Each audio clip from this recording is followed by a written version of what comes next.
परम ब्रह्म परमात्मा ने जब जीव को मनुष्य योनि प्रदान करते हुए इस संसार में भेजा, तो उस जीवात्मा को, उस मनुष्य को दो वस्तुएं प्रदान किया।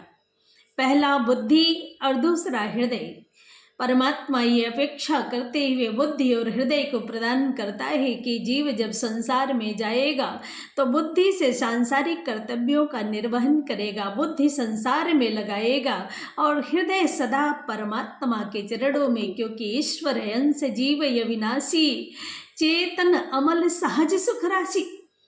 वह जीवात्मा तो अविनाशी परमात्मा का अंश है, इसलिए सदा हृदय मेरे चरणों में परमात्मा की भक्ति में, स्मरण में, सुमिरन में, चिंतन में लगाएगा और बुद्धि से सांसारिक जिम्मेदारियों का निर्वहन करेगा।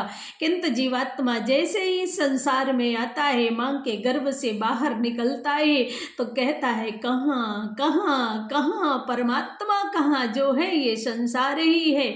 इसलिए अपने हृदय को इस संसार में लगा दो और परमात्मा को बुद्धि से ढूंढना प्रारंभ कर दो। लेकिन परमात्मा कोई बुद्धि का विषय नहीं है, परमात्मा किसी तर्क का विषय नहीं है, परमात्मा तो केवल हृदय का विषय है।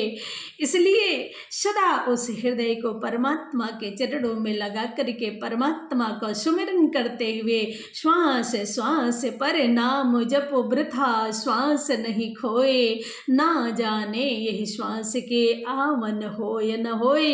ये हमारी जो धड़कनें चल रही हैं, मेरी जो श्वासा चल रही है, ये अभी क्षण प्रतिक्षण चलते हुए कब रुक जाए, कब बंद हो जाए, कोई नहीं जानता। इसलिए सदा अपनी बुद्धि से सांसारिक जिम्मेदारियों का निर्वहन करते हुए हृदय परमात्मा के चरणों में लगा करके परमात्मा का भजन, स्मरण, सुमिरन, चिंतन करते रहिए।